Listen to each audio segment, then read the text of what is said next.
आमच्या देवभूमीत कोकणामध्ये एक इटलीची कंपनी आहे. ती त्यांच्याने हाकलून लावलेली आहे. ती कंपनी आता आमच्या महाराष्ट्रामध्ये येणार आहे, रत्नागिरी शहरामध्ये. आणि मी सांगच्या अगोदर अगोदर हे आहे का, जे आमचे रान माणूस आहे ना प्रसाद दादा, त्याने काय सांगितलं ते आहे का, नंतर बोलूया. आहे. इटली या देशाने बॅन केलेली कंपनी जी तिथल्या नद्यांमध्ये फॉरेवर केमिकल्स म्हणजे कधीही नष्ट न होणारी रसायनं सोडायची, तिला आपल्या देशामध्ये येण्यासाठी सरकारने परवानगी दिलेली आहे. आणि ही कंपनी कुठे येते माहिती आहे का?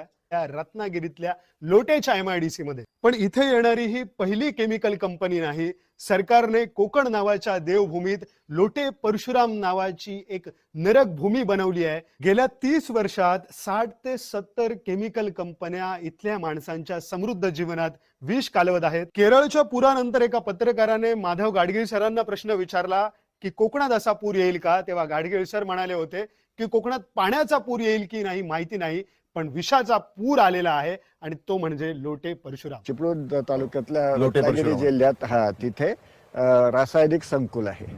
तिथल्या सगळ्या उत्सर्गामुळे तिथली वशिष्ठी नदी, दाभोळ खाडी प्रचंड प्रमाणावर प्रदूषित झाली आहेत.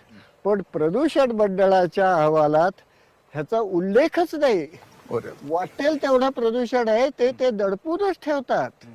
इथल्या खाडीतला मासा संपला, मच्छीमार संपला, शेती बागायती संपली, जमिनी प्रदूषित झाल्या आणि इथली माणसं कॅन्सर, श्वसनाच्या आजाराने ग्रस्त आहेत. जेव्हा लोकांचे जीव जायला लागलेत, कंपन्यांच्या विरोधात लोकांनी तक्रारी केल्या, तेव्हा ह्या कंपन्यांनी त्यांचं रासायनिक पाणी इथल्या कातळ सड्यांमध्ये खोल बोरिंग मारून त्याच्या आतमध्ये झिरपवलं आणि इथल्या विहिरींना आणि झऱ्यांना सुद्धा काळं रासायनिक पाणी यायला लागलं. आपल्याला जे निवडणुकीला 10-15 हजार रुपये वाटतात, ती ही माणसं वसूल कशी करतात? तर ही अशी: कॉन्ट्रॅक्टर सह्याद्रीतल्या नद्यांमध्ये JCB घुसवून कातकऱ्यांची मासेमारी संपवतो आहे.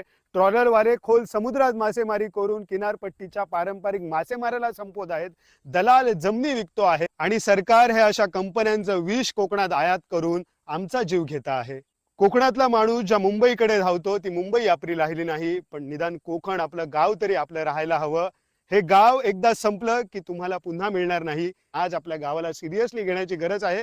गावात आज फक्त म्हातारे शितारे लोक राहिलेले आहेत, पण आज तरुणांनी फक्त हा विषय ट्रेंडिंग मध्ये आहे, इटलीची कंपनी येते म्हणून फक्त व्हिडिओ शेअर करून काही होणार नाही. आपल्याला गावागावांमध्ये असे लढे उभे करायला लागतील. व्हिडिओ करणं, कमेंट करणं खूप सोपं आहे, पण आज जमिनीवरती काम करणाऱ्यांची गरज आहे. त्याच्यासाठी साथ द्या. कोकण आमचो असा आणि आमकाच तो वाचवचो. प्रसाद दादाने काय सांगितलं ते इटलीची कंपनी कोकणामध्ये रत्नागिरीमध्ये येत आहे. याच्यावर आमचं बोलणं म्हणजे असं की विषय असा आहे की एकजुटीने यावं आणि ती कंपनी कोकणामध्ये, आमचे जे कोकण देवभूमी म्हणतात ना, ती इकडे कोकणामध्ये यायची नाही आहे. ह्याचं आंदोलन केलंच पाहिजे. जय महाराष्ट्र, जय जवान, जय किसान.